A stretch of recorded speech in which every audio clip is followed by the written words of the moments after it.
Boa tarde, bem-vindos à Hora da Verdade. É um programa da Renascença e do Jornal Público. A convidada de hoje é a ex-eurodeputada, militante socialista e candidata à presidência da República, Ana Gomes. Eu sou a Susana Madureira Martins, comigo está o jornalista do Público, Luciano Alvarez. Doutora Ana Gomes, bem-vinda à Hora da Verdade.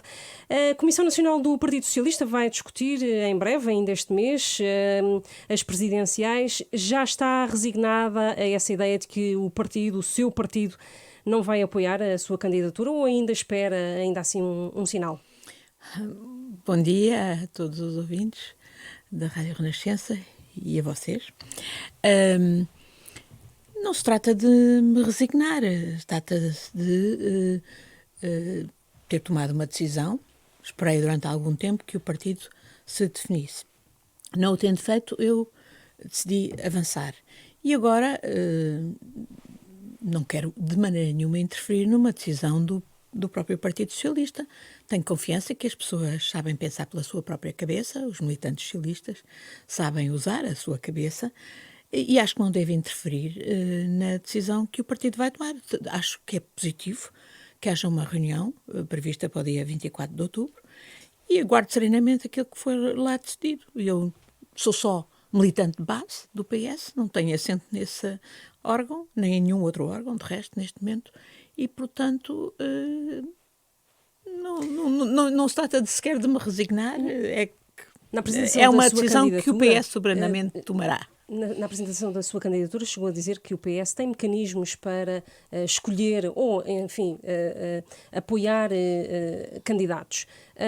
Considera que as primárias, as eleições primárias, podia ser um bom mecanismo para a escolha de quem apoiar nestas presidenciais? Não me parece que isso fosse necessário. Parece-me que reunir o partido nos diferentes órgãos para chegar a uma posição sobre as próximas eleições presidenciais e, portanto, quem apoiar, pode fazer-se nos órgãos que existem.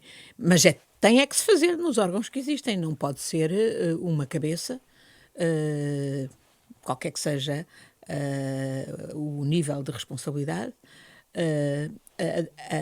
a tomar a decisão por conjunto do partido. E, nesse sentido, vale-me daquilo que o ministro Pedro Nuno Santos ainda recentemente afirmou.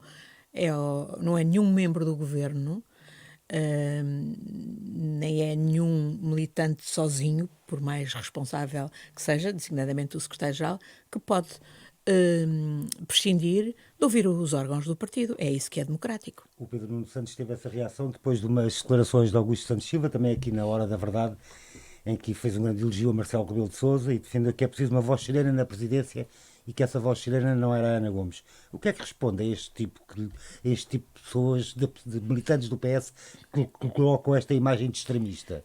Acho que todos os militantes, e a começar por Augusto Santos Silva, têm o direito de ter a sua opinião a meu respeito. Não aceito a imagem de extremista. Aceito que em muitas questões sou radical. Sim, sou radical contra os compadrios, contra as clientelas, contra a corrupção, para me valer da expressão de ontem do Sr. Presidente da República. E se isso leva algumas pessoas a considerar-me extremista, o problema é delas. Eu acho que não sou de extremos, sou daquilo que a maioria do povo português quer, que é ver esse tipo de fenómenos que comprometem a democracia combatidos, consequentemente. E há outros que acusam de populismo por causa dessas matérias mesmo. Como é a mesma reação. Se populismo é ouvir o que pensam as pessoas, então serei populista. Agora, não sou populista no sentido de quem quer dividir o país entre eles e nós, os políticos, e nós, o resto do povo. Eu sou uma política, assumo-me como tal. Não sou pelos que querem destruir as instituições da democracia. Eu quero reformar, regenerar as instituições da democracia e não posso abstrair do facto de que boa parte da subida dos perigosos populistas, designadamente à extrema-direita, com desígnios de destruir a democracia, só acontece porque há muitos dentro do sistema democrático que preferem tapar os olhos e não ver e continuar a deixar certas coisas passar-se que instilam desconfiança nos cidadãos. Concorda então com o aviso deste 5 de outubro por parte do Presidente da República, Marcelo Rebelo de Sousa, em relação a não podermos ter uma ditadura em Portugal? Com certeza, já tivemos. Vivemos em ditadura e eu fui uma das pessoas, embora jovem, que a senti na pele, que lutei contra ela e, portanto, lutarei até ao fim da minha vida contra qualquer tipo de ditadura neste país. Agora, convém não abrirmos a porta aos inimigos da democracia e fazer, no fundo, não ver os problemas graves que fazem muitos cidadãos hoje, sobretudo em tempos de crise, de grave crise económica, que tem a ver com a crise de saúde pública, mas também uma crise de confiança na própria democracia, que é o que explica a ascensão desses movimentos extremistas de extrema-direita que querem destruir a democracia, é, no fundo, fazer o jogo desses extremistas. E, portanto, eu concordo com a análise que ontem perpassou da intervenção do Presidente da República no 5 de outubro, mas não basta falar, não basta esvoaçar sobre os problemas, é preciso agir e tomar, portanto, ser consequente no combate àqueles fenómenos de compadrio, clientela e corrupção que envenenam a democracia. Em relação à sua relação com António Costa, já falou, entretanto, com o secretário-geral do Partido Socialista, depois de ter apresentado a sua candidatura? Não falo com o secretário-geral do Partido Socialista, há 2 anos, desde que um dia ele apareceu no Parlamento Europeu, cerca de um mês depois de eu lhe ter enviado uma carta a dizer que não queria voltar a ser candidato ao Parlamento Europeu e agradecendo-lhe a grande oportunidade que o PS me tinha dado de servir o país e de servir os interesses nacionais no Parlamento Europeu. Estão de relações cortadas, é isso? Estão de relações cortadas? De maneira nenhuma, mas não se proporcionou. E que o dirigente Pedro Nuno Santos já falou, entretanto, ou não? Eu quase já lhe dou o seu apoio à sua candidatura, ainda que indiretamente. Não, isso é uma interpretação que o Luciano está a fazer. Foi quase. Mas, sim, tenho falado com vários membros do governo, a miúdo. Para além de Pedro Nuno Santos, quem mais?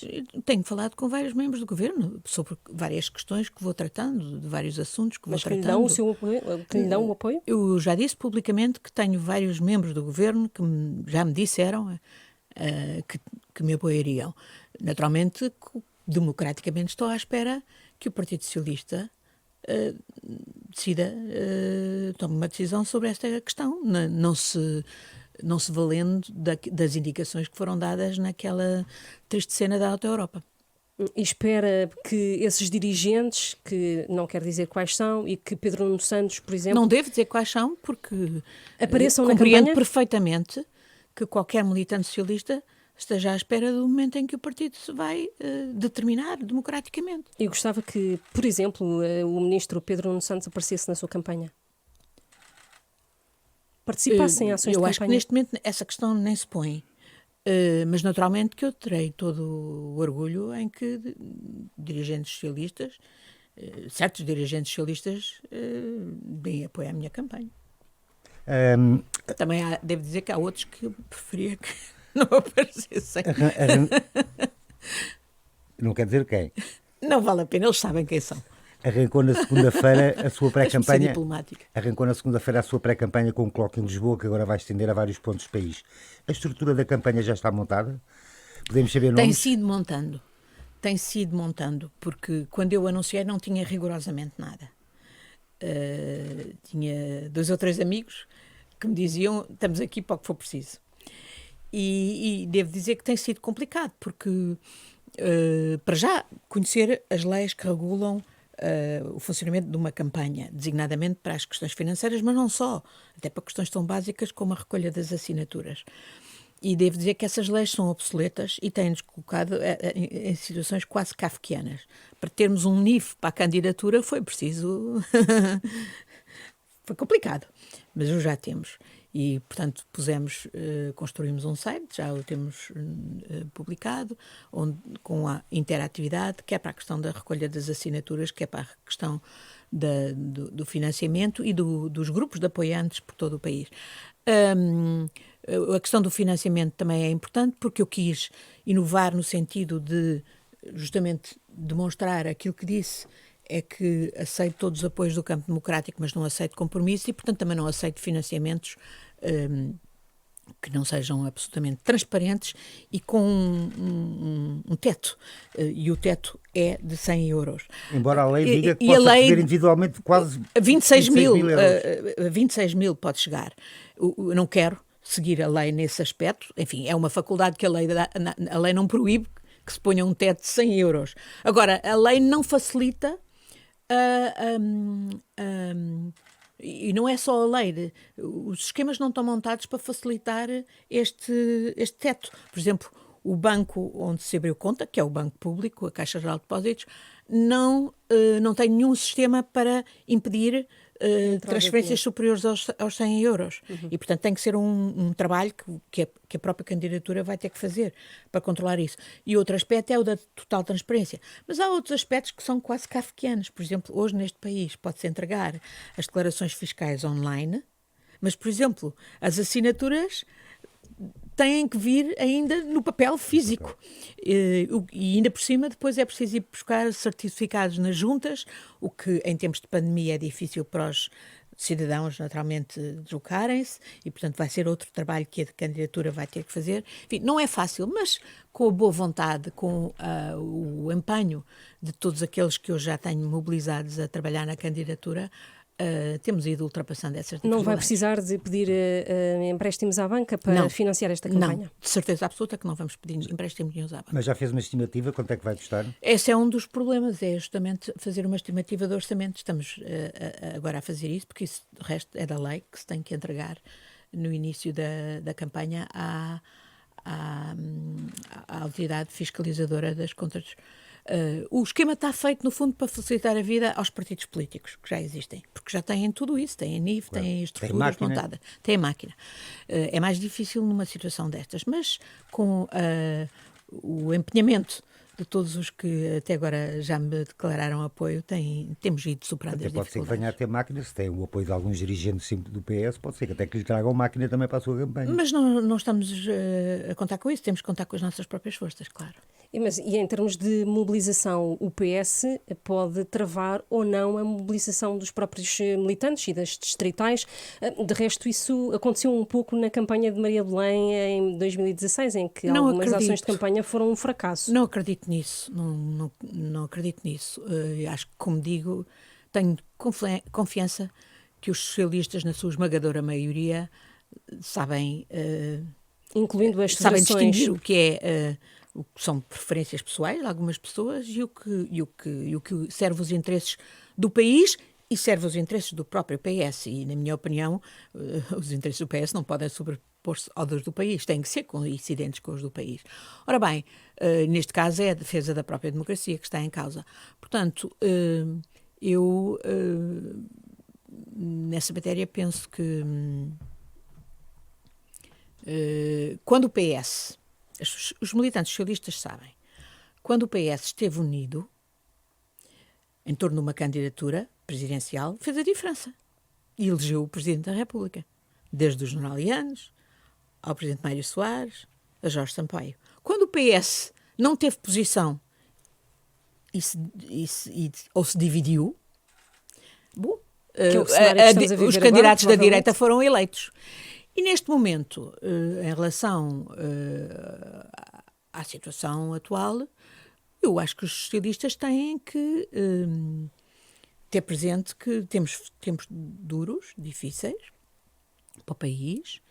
Mais do que nunca, é preciso que haja uma boa articulação com a Presidência da República, mas uma articulação que sirva à democracia e que não seja de entendimentos de bastidores, mas que seja de real separação de poderes, real abertura ao escrutínio democrático por parte dos cidadãos, real o papel do Presidente da República, da Presidente da República, é de apoiar o Governo, porque quem governa é indiscutivelmente o Governo, nos termos da nossa Constituição, mas o papel da Presidência da República é determinante para identificar os problemas, ajudar a identificar soluções e, sobretudo, congregar todos aqueles que precisam de ser envolvidos na procura e na aplicação de um rumo estratégico para o país. Paulo Pedroso, ex-ministro do Partido Socialista, um ex-militante do Partido Socialista, envolvido no processo Casa Pia no início deste século, está na sua campanha. Esta presença na sua campanha não pode condicionar um pouco o próprio desenrolar da campanha e até inibir alguns votos no final? Há muitos amigos e apoiantes meus que me têm chamado a atenção para que o facto de Paulo Pedroso estar na minha estrutura organizativa poder ser dissuasor de outros apoios. Eu digo, esta candidatura não é só por votos. Esta candidatura é por princípios, por valores e pela afirmação da justiça. E a defesa dos injustiçados é, sem dúvida, uma das questões que sempre me motivou. Eu não tenho dúvidas nenhumas que Paulo Pedroso foi grosseiramente injustiçado, utilizado para eventualmente desviar atenções de outros. Não foi o único, mas foi. Nesse processo da Casa Pia, em que nem as crianças vítimas foram devidamente ressarcidas, nem os verdadeiros responsáveis foram punidos. E, portanto, o caso de Paulo Pedroso, para mim, eu conheço bem Paulo Pedroso, disse-o na altura, digo hoje, tenho muito orgulho em ter Paulo Pedroso comigo, ele foi injustiçado, tenho confiança em Paulo Pedroso, ele foi injustiçado, ele foi depois ilibado por 2 tribunais portugueses, ele foi ilibado a seguir pelo Tribunal Europeu dos Direitos Humanos. Eu estou aqui e quem estiver comigo tem que fazer confiança em mim e fazer confiança na confiança que eu tenho em Paulo Pedroso. Que não é de agora, é de sempre. E lamento é que não tenha sido... imagino que há imensa gente, e sobretudo de forças antidemocracia e antijustiça, que queiram utilizar isto contra a minha campanha. Aqui estou. Consciente disso e mantendo Paulo Pedroso como elemento da estrutura organizativa da minha campanha. Mudando de capítulo. Se outros não tiveram coragem de o defender quando ele devia ter sido defendido, eu tive e tenho. Mudando de capítulo. Marcelo Rebelo de Sousa, antes de ser presidente, defendia um mandato único. Acha que seria preferível haver apenas um mandato para o Presidente da República? Por acaso acho. Acho que o mandato acho que era um dos aspectos em que uma revisão constitucional devia alargar o mandato para aí a 7 anos e fazer um mandato único, exatamente para não haver aquela história que vemos sistematicamente de, no fundo, o Presidente estar no primeiro mandato a pensar que vai ter que ser reeleito e a condicionar-se mesmo que inconscientemente pela necessidade de ser reeleito. Portanto, porque a reeleição, no fundo, é uma validação do seu trabalho. Portanto, do meu ponto de vista, uma revisão constitucional, que obviamente só se pode fazer neste momento, não é? Com um amplo consenso nacional, não é, das principais forças políticas, devia tornar o mandato do Presidente da República único e alargá-lo a um período de 7 anos. E acha também que devia ser mudado os poderes do Presidente da República ou estão bem como estão? Acho que nessa matéria, acho que, no fundo, os poderes acabam por depender muito da própria pessoa e da forma como os exerce os poderes que tem. E há presidentes mais interventivos e outros mais passivos. E há uns que reservam, digamos, a sua intervenção para tal magistratura de influência e há outros que têm, enfim, outro tipo de intervenção mais... com mais proatividade. Acho que depende muito, portanto, o exercício do cargo da personalidade da pessoa em questão. Isso é uma questão... Poderá haver áreas em que a intervenção do Presidente da República pudesse ser melhor melhor definida na articulação com o Governo.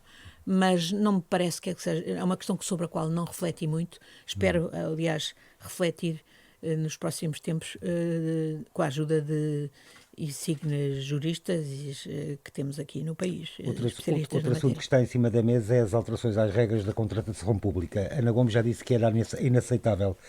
O que é que pensa fazer para contrariar esta vontade do Governo? Vai ser um tema da sua campanha? Olhe, se eu fosse hoje Presidente da República, saberia muito bem o que fazer. Posso lhe garantir.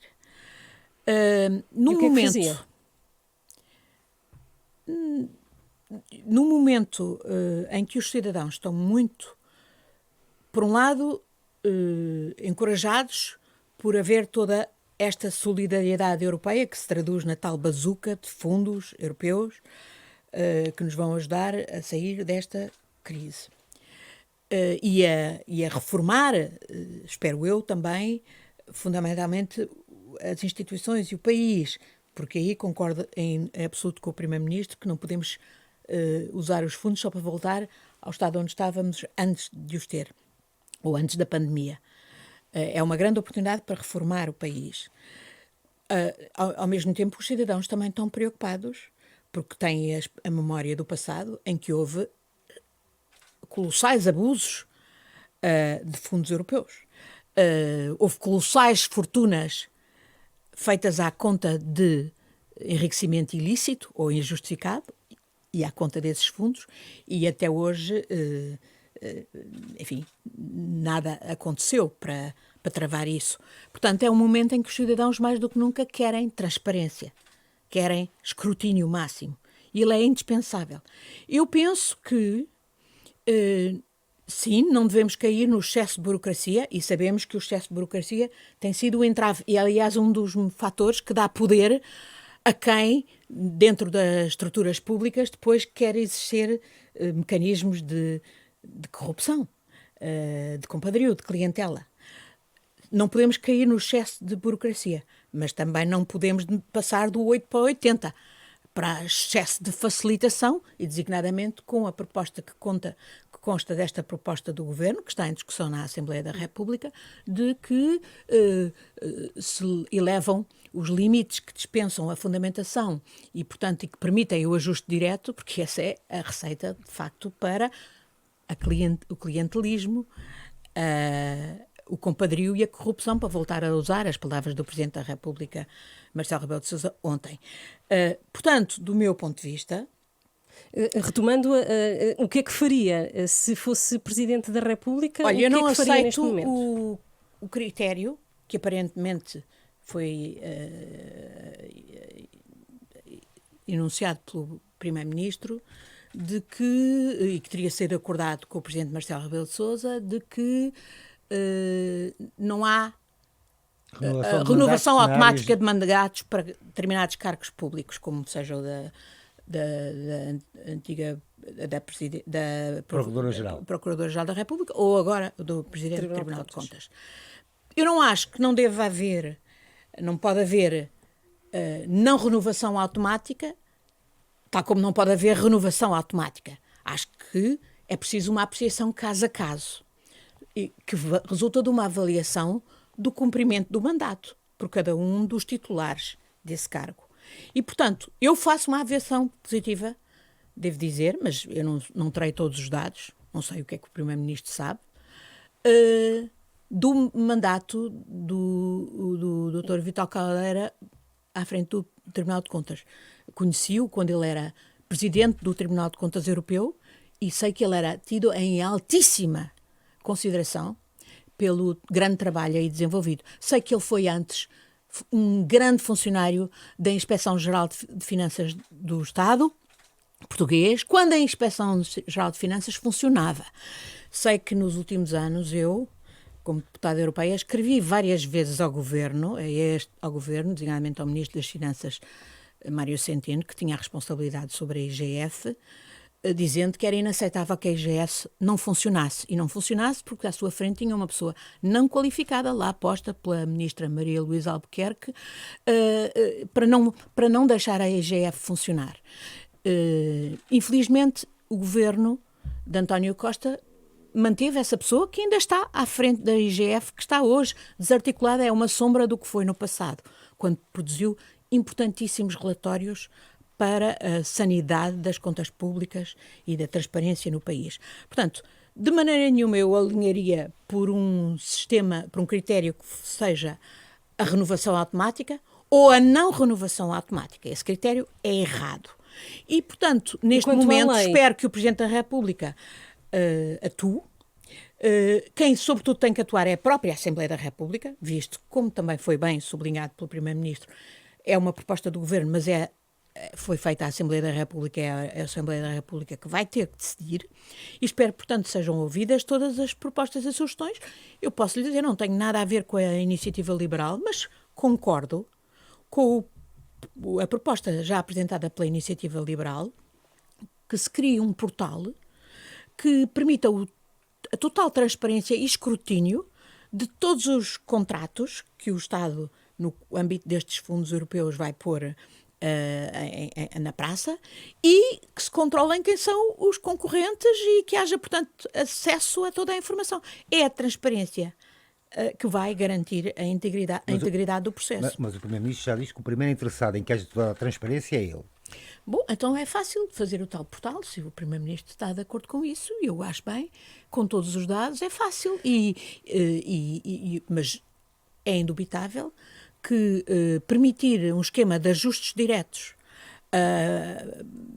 com um montante elevadíssimo, obviamente não facilita o escrutínio, ou facilita o escrutínio a posteriori. E muitos dos problemas que temos são exatamente por chegar à conclusão que empresas que licitaram, por exemplo, um determinado concurso, muitas delas eram fictícias, estavam mancomunadas, eram esquemas para, no fundo, entregar o contrato a uma determinada empresa, entretanto, que se extinguiu, etc. Temos imensos casos desses. Portanto, o escrutínio não se pode fazer só a posteriori.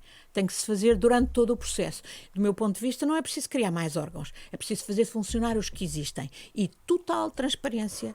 E espero que a Assembleia da República, aliás, com o PS, com o meu partido à cabeça, seja quem imponha essas regras que vão assegurar, esses mecanismos que vão assegurar, ou seja, a total transparência e escrutínio. A seu ver, a lei tal como está, se fosse Presidente da República, não passaria. Não é lei, é projeto de lei. É um projeto de lei apresentado pelo Governo. Um decreto, sim. Sim. E é um projeto de lei apresentado pelo Governo e vai ter que passar, portanto, pela discussão e pela decisão da Assembleia da República. E, portanto, eu espero que a discussão que já se abriu publicamente tenha reflexo na Assembleia da República e, em particular, no meu partido. Porque eu estou de acordo com é preciso excessos de burocracia. Como lhe digo, o excesso de burocracia é, no fundo, um instrumento dos esquemas de corrupção, claro, mas também não se pode abrir e facilitar a vida a quem efetivamente se vai valer dos procedimentos para garantir a opacidade, ou o escrutínio só a posteriori. Não, o escrutínio tem que ser feito durante o próprio processo da adjudicação. É preciso seguir o dinheiro. Neste absolutamente. Caso, seguir o dinheiro, não. Seguir não é só do ponto de vista do dinheiro, não é só a aplicação do dinheiro, é a qualidade das decisões, em que é que se vai aplicar. Essa é também outra questão que muito preocupa, porque criar mais elefantes brancos não precisamos. Precisamos de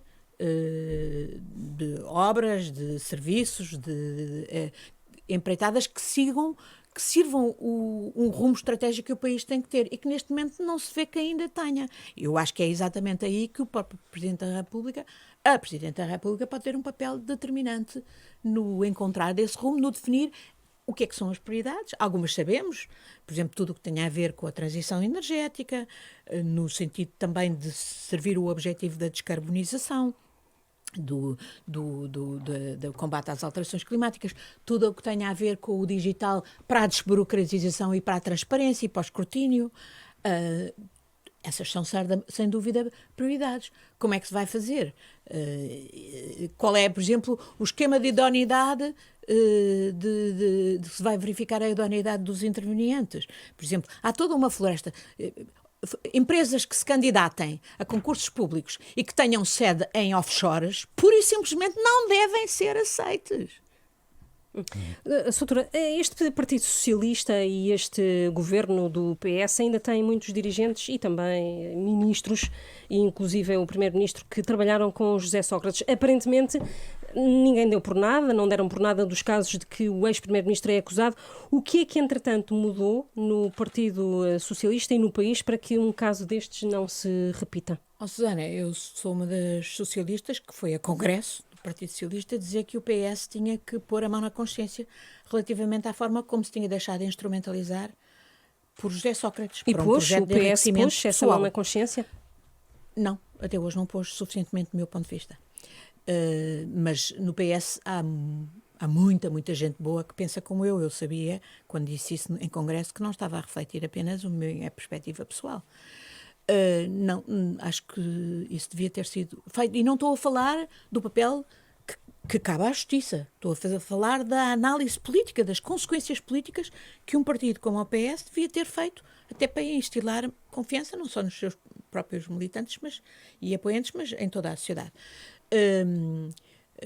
E sim, devo dizer que incomoda que isso não tenha sido feito e que haja... E eu estou a dizer isto, e eu própria sou uma militante que, por exemplo, havia coisas que eu não sabia de todo. E a maior parte dos militantes socialistas e até dos dirigentes socialistas não sabia. Por exemplo, eu fui uma das pessoas que acreditei naquela história que ele tinha uma mãe rica. Pelo visto era uma balela. E não quero dizer com isto que não tire também méritos a José Sócrates. Por exemplo, ele tinha uma energia contagiante, uma estamina contagiante em campanha. Portanto, eu não estou de maneira nenhuma a renegar as minhas próprias responsabilidades quando não vi o que muita gente devia ter visto. E, sobretudo, os mais próximos deviam ter visto. Mas pronto, por isso mesmo é que eu acho que o PS devia ter feito essa análise. Está sempre a tempo de o fazer. Uma última pergunta, e é sobre um assunto que também está em cima da mesa neste momento. Se for eleita Presidente da República, o que fará a legalização da eutanásia se lhe chegar às mãos uma dessas propostas? Eu sou a favor da legalização da eutanásia. E a dolorosa experiência que acabo de viver com o meu marido ainda mais me reforçou nessa convicção. Há um sofrimento da própria pessoa, mas sobretudo também da família, dos que estão à roda, que pode ser evitado se sabe que está perante uma situação que não tem regresso, que não tem remédio. E portanto, eu acho que numa sociedade civilizada, em que o doente sabe que não tem a mínima dignidade, o estar vegetativamente vivo, digamos, vegetativamente ainda a respirar, mas já não estar ali, o sofrimento é tão doloroso, é uma verdadeira tortura, não pode ser. Não podemos tolerar isso. E, portanto, tem que haver mecanismos por exemplo, de dar conhecimento às pessoas, aos doentes e às famílias de fazer o tal testamento vital, que não são dados muitas vezes, e de abreviar o sofrimento, que não é só do doente, é também da família, quando o doente já não tem regresso e já não tem a mínima dignidade de continuar a respirar num corpo que já não vive realmente. Hora da Verdade chega assim ao fim. Agradeço à candidata presidencial, Ana Gomes, ter participado neste programa em conjunto com o Jornal Público. Comigo esteve Luciano Alvarez, eu sou a Susana Madureira Martins. Voltamos na próxima semana.